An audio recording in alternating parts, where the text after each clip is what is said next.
तो बाज़ लोग सोचते हैं करबला सिर्फ रोने धोने का ही नाम है।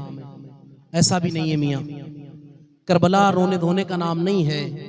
और मैं अर्ज कर दूं, बाज़ लोग पागल हो गए हैं, पगला गए, तो उन्होंने कहा नहीं जी करबला का तो सारा वाक़या ही झूठ है, इमाम के बच्चे शहीद हुए, कुछ लोगों को झूठ लग रहा है। मैं अर्ज करूंगा, करबला की जमीन पर मेरे इमाम आए थे बुलाने से, लेकिन करबला की जमीन पर आकर के इमाम हुसैन पाक रदी अल्लाह ताला अन्हु ने पैगाम ये दिया, हमें बैत नहीं करनी, और साथ ही ये भी याद रखें जमीन करबला से हम तुम्हें ये सबक पढ़ा करके जा रहे हैं, जब वक्त आएगा दीन के लिए तो याद रखना औलाद भी देना, जान भी देना, सब कुछ कुर्बान करना, लेकिन कभी भी तुम दीन के मामले में कंप्रोमाइज मत करना, दीन के मामले में कंप्रोमाइज मत करना। और इमाम आली मकाम रदी अल्लाह ताला ने ये सबक देकर के हमें चले गए और बता गए, ऐ लोगों, करबला रोने धोने का नाम नहीं है, करबला पैगाम देता है सब्र का, करबला पैगाम देता है शुक्र का, करबला पैगाम देता है शरीयत की पासदारी का, करबला पैगाम देता है नमाजों की पाबंदी का, करबला पैगाम देता है तिलावत कलामुल्लाह का। ये कूफा की जो जमीन थी, जमीन कूफा पर जो अफराद रहते थे, मौला अली शेर खुदा रदी अल्लाह ताला अन्हु के दौरे खिलाफत में मौलाए कायनात रदी अल्लाह ताला अन्हु से मोहब्बत करने वालों को शिया कहा गया। इस माना कर बाज लोगों ने ये कह दिया कि शियों ने इमाम अली मकाम रदी अल्लाह ताला अन्हु को शहीद किया। लेकिन ये करबला का जो वाकया है, अगर आप तारीख करबला पढ़ेंगे तो आपको अंदाजा होगा कि ज़मीने करबला पर इमाम अली मकाम रदी अल्लाह ताला अन्हु मदीना शरीफ से हिजरत करते हुए मक्का के रास्ते से होकर के पहुंचे।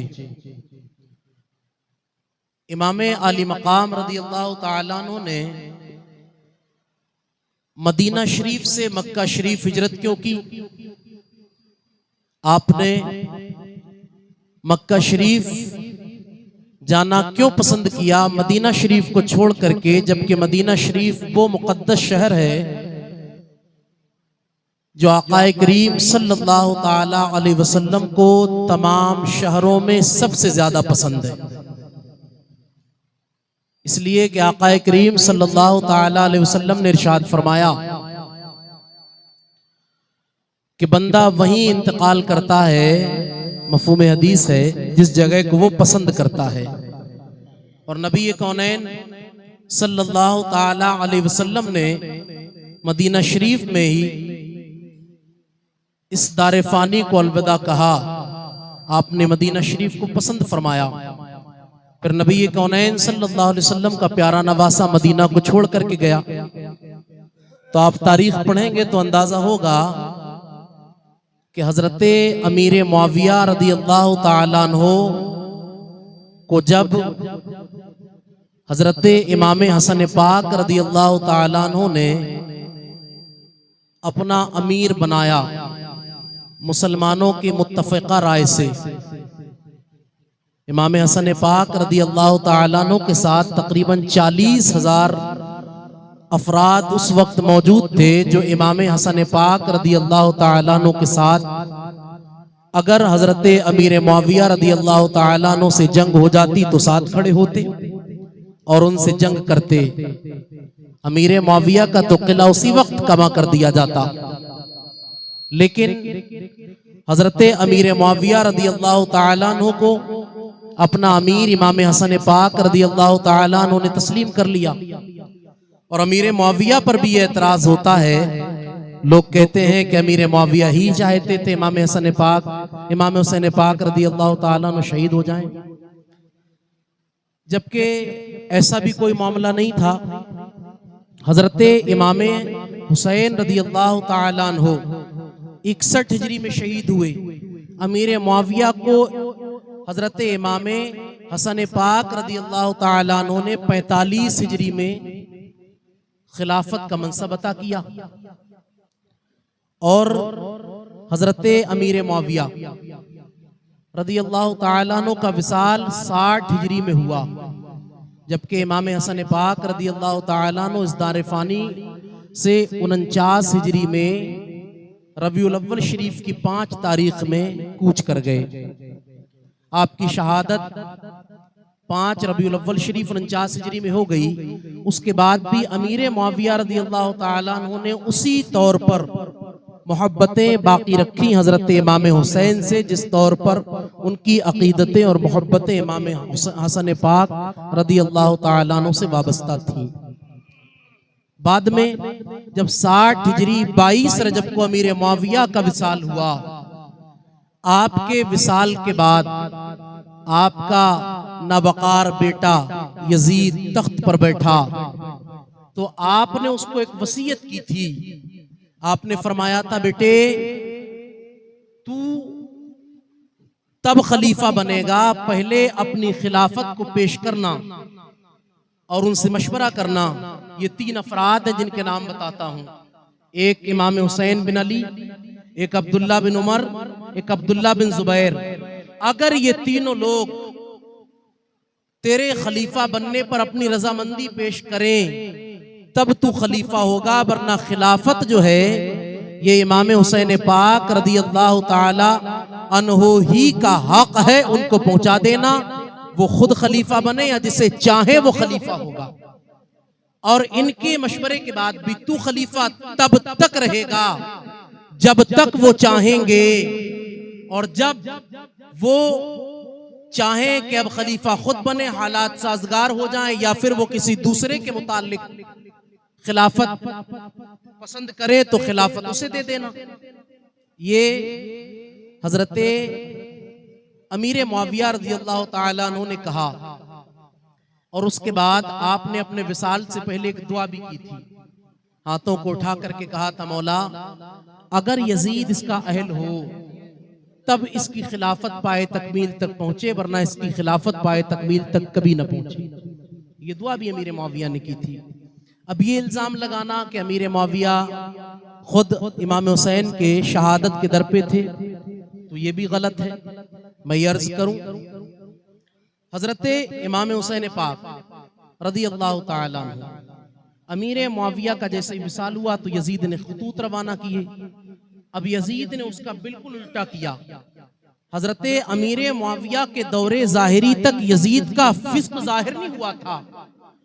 कोई कहीं ये बता नहीं सकता कि हजरत अमीर मुआविया रदी अल्लाह ताला अन्हु की मौजूदगी में कभी ये जाहिर हुआ हो कि यजीद फासिक व फाजिर है, यजीद शराबी है। कहीं नहीं मिलता।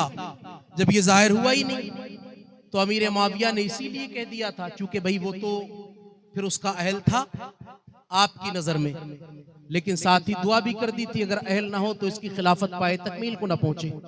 अमीर मुआविया ने यह कहा था कि उनसे मशवरा करना। इसने खत रवाना किया मदीना, तो कहा कि मेरी बैत लो हुसैन इब्न अली से, अब्दुल्ला बिन जुबैर से, अब्दुल्ला बिन उमर से, इनसे पहले बैत ले ली जाए। ये जब मुतालबा किया गया कि इनसे पहले बैत ले ली जाए, तो उस वक्त जैसे ही कासिद पहुंचा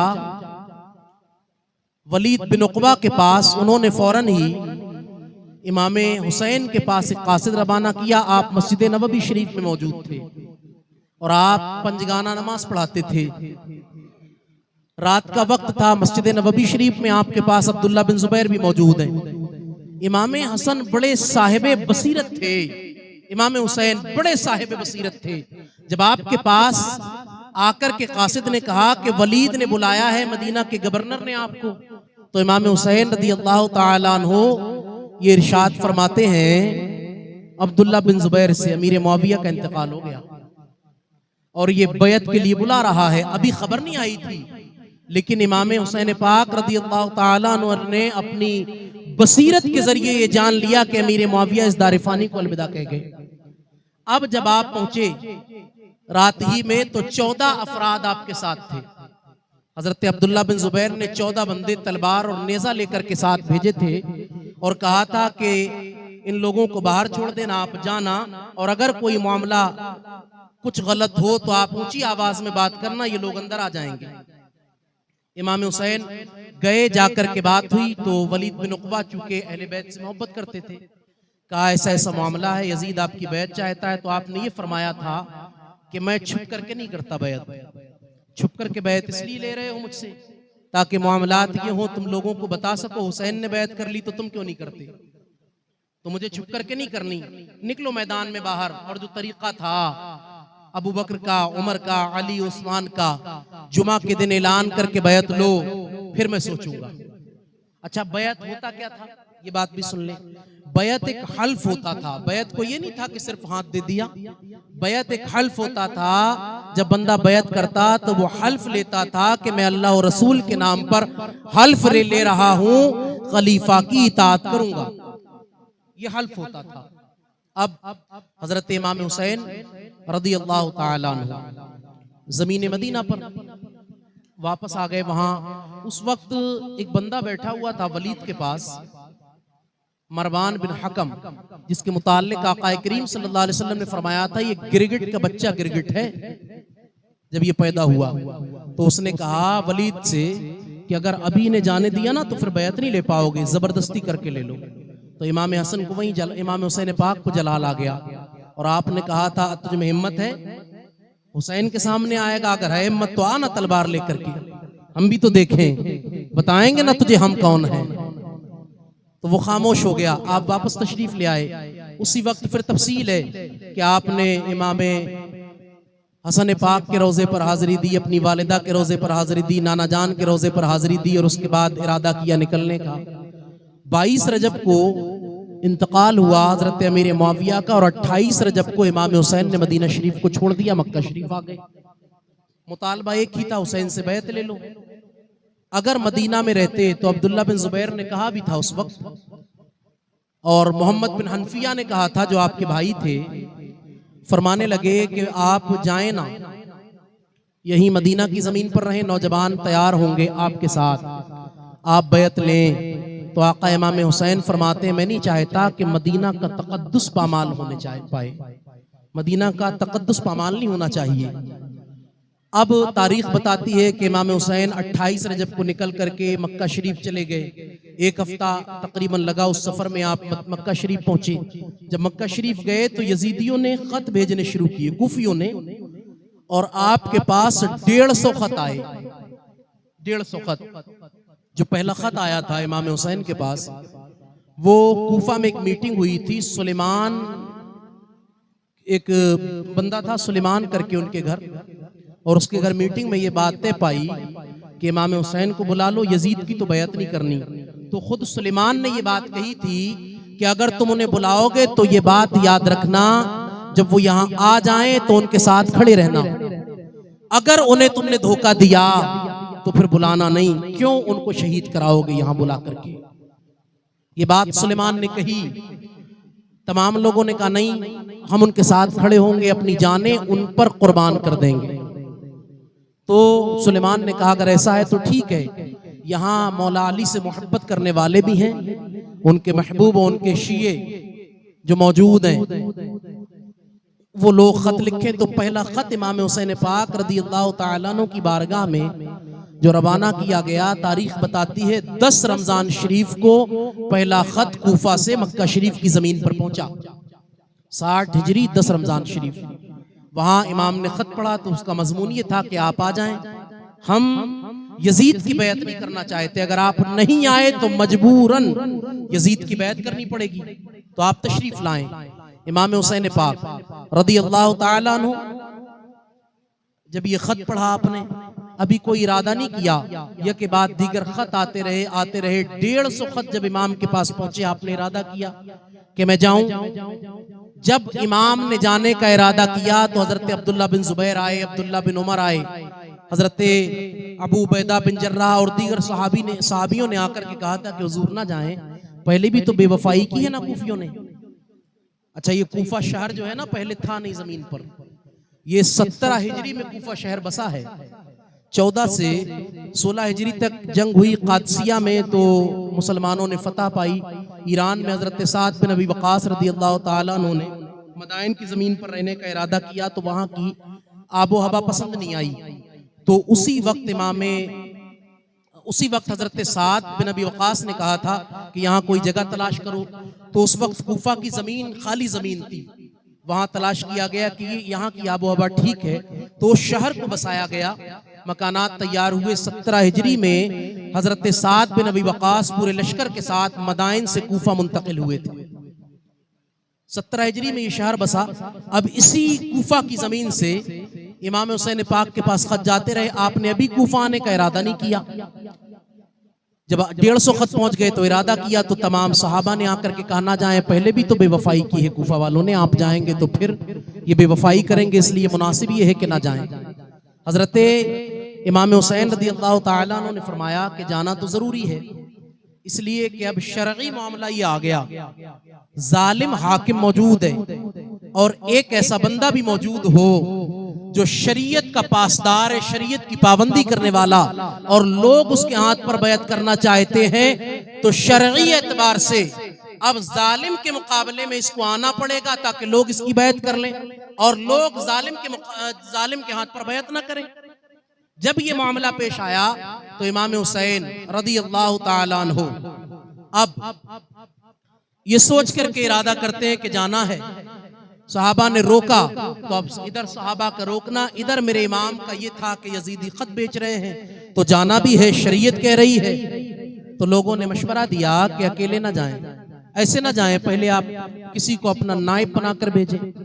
तो इमाम हुसैन ने हजरत मुस्लिम बिन अकील को भेजा। हजरत मुस्लिम बिन अकील भी बड़े साहिब फरासत आदमी थे और ऐसा बेहतरीन मशवरा देते थे कि आपके जैसे मशवरे देने वाले कम लोग मिलते हैं। कहा गया कि हजरत मुस्लिम बिन अकील रदी अल्लाह ताला अन्हु वो अजीम फर्द थे कि जो बहुत दूर तक सोचते थे। हजरत मुस्लिम बिन अकील को भेज दिया, इसलिए भेजा कि अगर अब भी मामलात ऐसे रहे, यजीदी और कूफी अब तैयार रहे इस पर कि हाँ इमाम आए और इनके हाथ पर बैत कर ली, तो सहाबा को समझाया जा सकता है।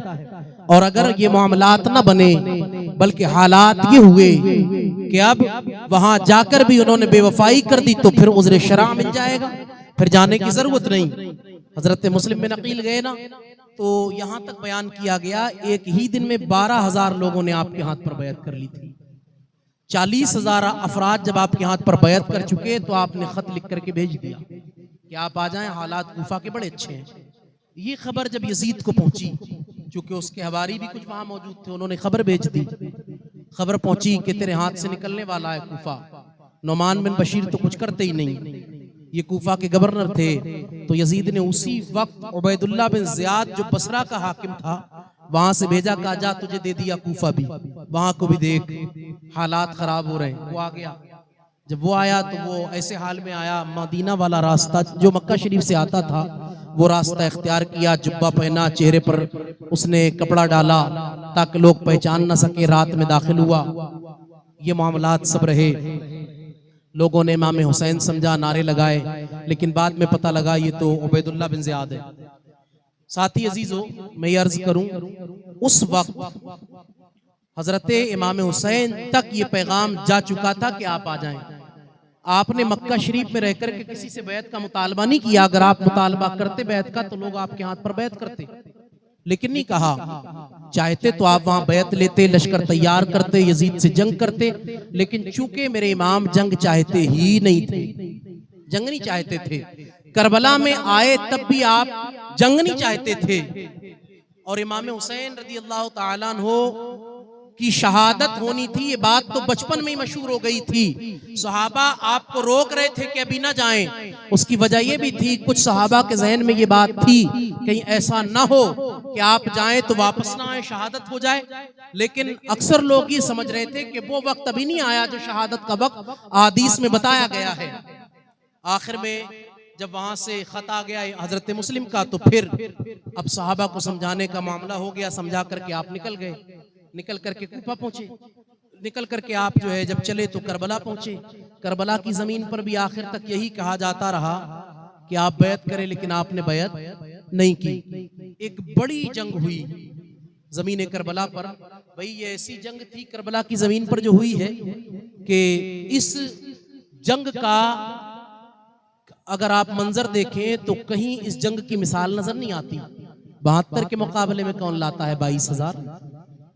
72 के मुकाबले में, बल्कि जब यहां तक बयान फरमाया गया है 72 के मुकाबले में 22,000 खड़े कर दिए गए ना, तो उस वक्त इब्ने साद ने कहा, इब्ने ज़ियाद के पास पैगाम भेजा और फौज भेजना। कहा तू पागल हो गया, 72 ही तो हैं। कहा 72 हैं, लेकिन जानता भी है वो है कि एक आदमी 1-1 हजार पर गालिब आएगा, अगरचे 72 हैं।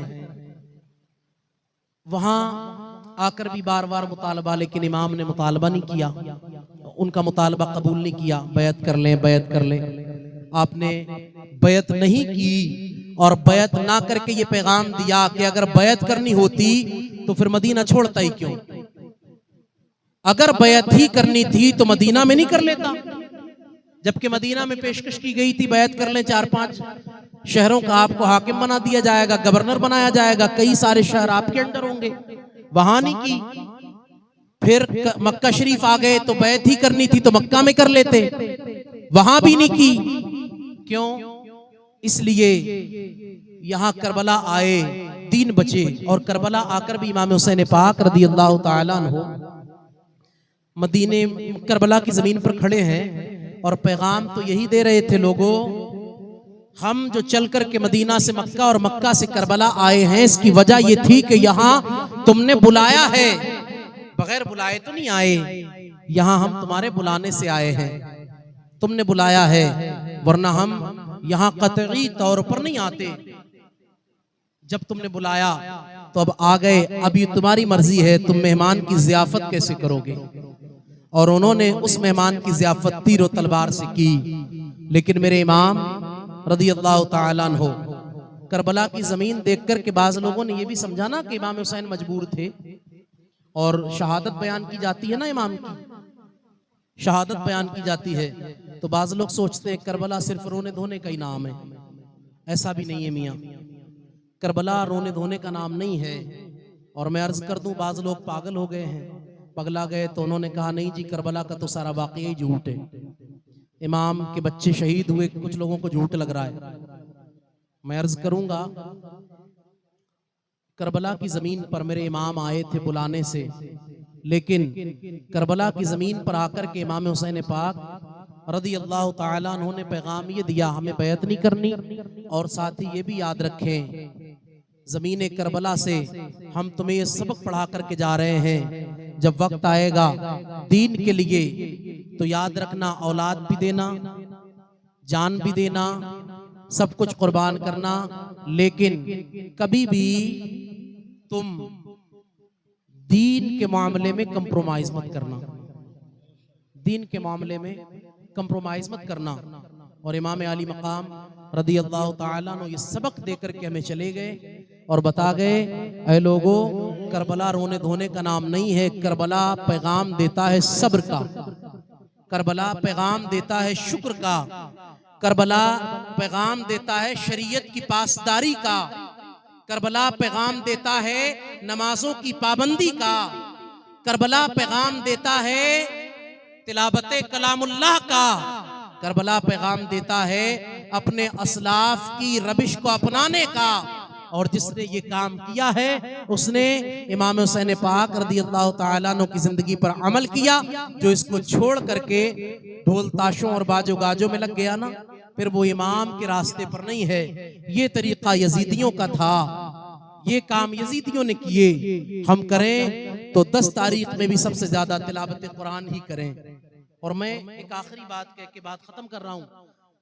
दोस्तों, हम नहीं पूछते आपने 364 दिन किया क्या साल में, लेकिन वो एक दिन जिस दिन कुरान को बचाने के लिए इमाम के बच्चे गए, इमाम ने अपनी कुर्बानी दी, इमाम के साथ इमाम के रफ़क़ा शहीद हुए, उसे एक दिन भी शरीयत का मजाक बनाया, शरीयत की धज्जियां बिखेर दी, उसे एक दिन भी शरीयत का पासो लिहाज न किया। बल्कि उस दिन होना तो ये चाहिए था, आपने 364 दिन तिलावत की कि नहीं की। हम नहीं पूछते, ये तो बताओ कि एक 10 मुहर्रम में तिलावत की है। इमाम ने तो यही पैगाम दिया कि एक 10 मुहर्रम में भी तुमने तिलावत कुरान की है। अगर तिलावत कुरान उस दिन भी की है तो इमाम पाक रज़ियल्लाहु ताला अन्हु के पैगाम को अपना करके उस पर अमल कर रहे हैं। अगर नहीं की है तो फिर इमाम का दामन हमारे हाथ में है। हम सिर्फ ये नारा लगा रहे हैं, हमारा इससे कोई वास्ता है नहीं।